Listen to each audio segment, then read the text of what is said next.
Pro Football Focus, 3 training camp battles to watch for each AFC team. Let's go through all 3 of these because they're interesting. Tight ends, and by that they're saying tight end 2 and 3 being Njoku and Harrison Bryant. Linebackers, man, they're just throwing all of them together. And then the number 2 outside cornerback, and that's opposite Denzel Ward. Yeah. So what do you make of that? I think those are interesting. Yeah, I think those are interesting. I wonder about the tight end. And to be honest, I wonder, is there a battle between first and second as well? You know, I think Austin Hooper did a nice job here last year, and I like Austin Hooper. But I also think Harrison Bryant's a really good receiving tight end.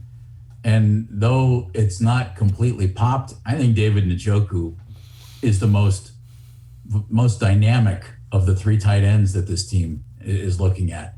So I think all 3 of those guys could play major roles, especially in Kevin Stefanski's offense, because he likes to use a tight end.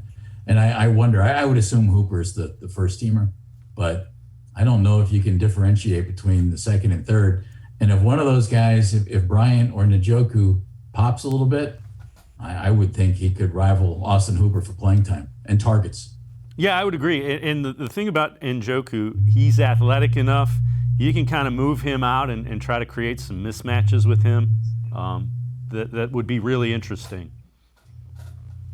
And Harrison Bryant has the height to go along, with that too. So Njoku against a linebacker is a mismatch.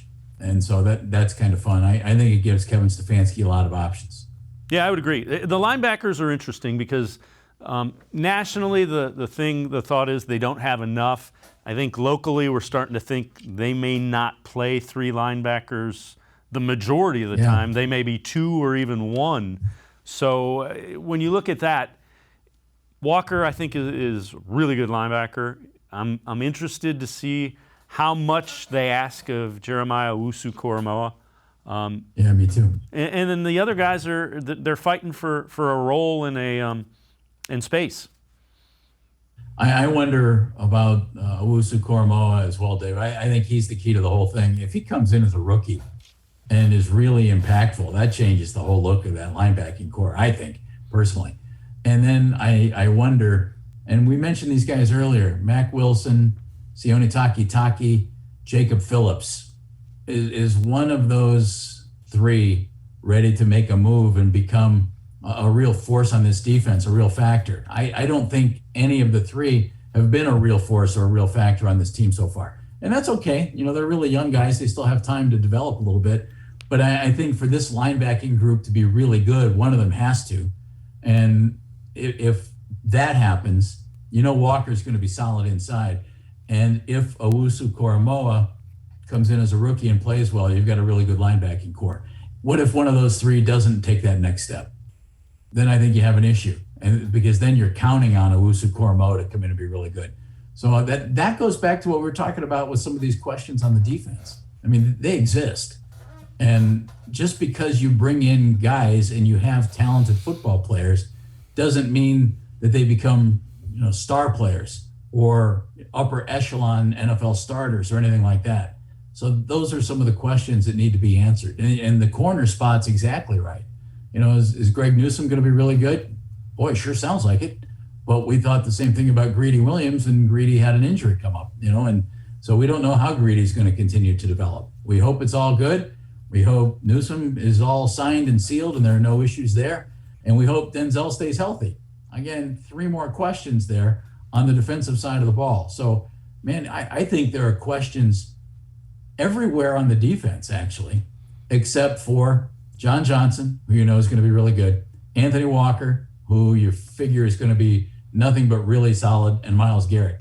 So there are 3 spots where I don't have some kind of a question. That means there are 8 spots where I do, and I'm sure I'm not alone in that. The one thing I would say is, unlike previous years, options B, C, and when you go even further beyond that, even D, yeah. They're not crazy. There's a drop off, but there are guys that you could see if they take a leap up that could fill that. So there are a number of guys that could answer the question, who's going to fill this role. I would agree. Yeah, in the past, the answer was, okay, if our starter doesn't do the job, then what? Gulp. You had no idea what was going to go on. But now you're right. There are layers to this defense, and good layers. I mean, there's some pretty talented guys here who you figure aren't going to be starting for this team, or at least previously highly thought of, highly regarded guys. So I think that's a really good thing for this team.